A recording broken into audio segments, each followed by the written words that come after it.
Welcome back to 1-2 notes this time. As of September 9th, you should be able to pick up your workbook for Algebra 2. So this is page 10 in your workbook. If you do not have your workbook yet, no worries. I've actually made a little bit of changes to this one. So you can just follow along on your own notes. So this time we are talking about translation. So imagine picking this shape up on a graph. So let's say this blue one. If you could pick that up off the graph and move it, you agree that you can move it left, right, up, or down. You could even combine some of those where you move it like left and down. You could flip it. We're going to look at a fancier word called reflection. So there are different things that you can do with it. So this one actually talks about how does it affect the intercept. So the answer there is, in the first example, your graph just moved down 3. So it moved your y-intercept down 3. You went from having one x-intercept to 2 x-intercepts. Some other vocabulary that I want to make sure that you know that you will see in this section work is called a vertex. The vertex is just the bottom point there, the point of change. It could also be the top point if it looked like that. So in this case, the vertex of the blue graph, let's call the blue graph f of x. So vertex of f of x is 0, 0, because it starts right there, dead center, 0, 0. The vertex of, let's call this one g of x, that just gives them a name. That way we're not saying the blue one and the red one. That's not really mathematically correct.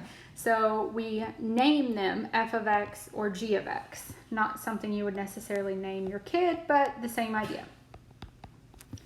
G of x is at 0, negative 3. So notice the entire graph moved down 3, and the only thing that changed for the vertex was that it also went down 3. So in this example, the other vocabulary word we're going to look at is something called axis of symmetry. Remember in art class, symmetry is when one side is symmetrical or the same as the other. If you were to fold it in half at that point, they would touch each other. So like if it were wet paint, it would just be wet paint on top of each other. When we write the axis of symmetry, we always say x equals. So for f of x and g of x, it doesn't matter where it is, we're going to say it's x equals because that is how we write a vertical line. You may remember that from Algebra 1, you may not. It's okay, you're learning it now. And both of these have the same axis of symmetry. It's at 0. Notice that that's your x value. That's no coincidence. So if I look at this example, let's again name the blue one f of x because it's the exact same one as the one above. And instead of g of x, let's use h of x. Just kidding. They've already named this one for us. It is g. So we have another g. Okay. So vertex for f of x, we have already said is 0, 0. That didn't change. Forgot to put f of x there. So for g of x now is at 3, 0. So notice that the 3 is on the inside and it has a negative attached to it, but it was really positive. It went right. For axis, whoops, helps if I could spell correctly. Axis of symmetry. Remember we put x equals for both. This one is at x equals 0. And this one happens to go through x equals 3. Notice those are the same x values as our vertex. Okay, let's look what happens when something reflects. So to reflect means across the x-axis means that something this shape, when it reflects, would then be going down. That's a bad drawing because it should be the exact same. So like the same width and whatnot, just going down. That's the x-axis. Okay.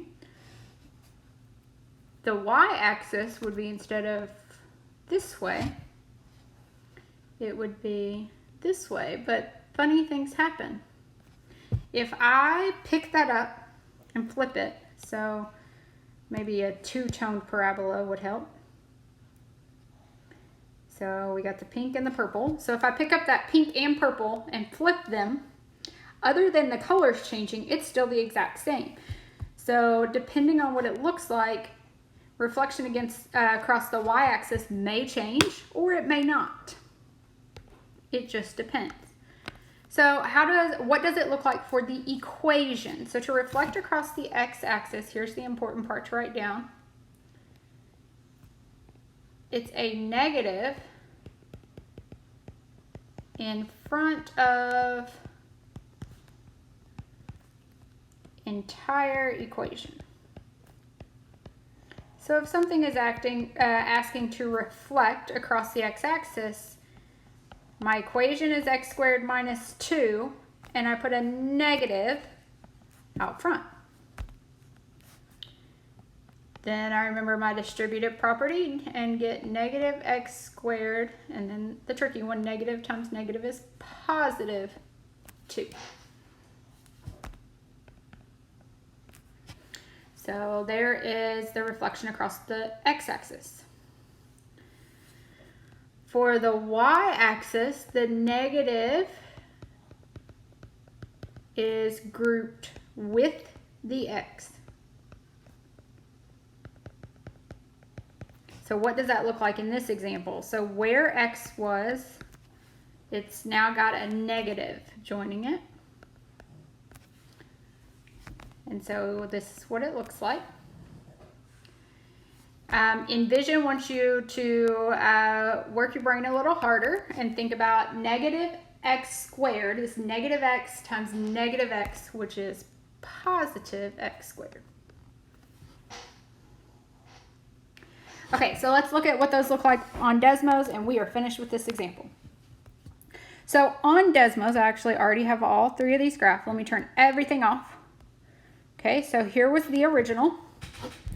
Then it asked for reflection across the x-axis. So imagine reflecting it across the horizontal line there.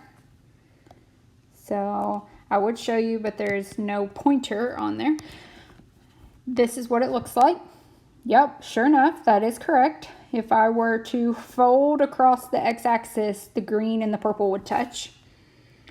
Then notice I did the unsimplified version of our y-axis, and it is the same, because if I flip that across the vertical line, it is the same. Okay, so try your one problem and then on to the next video.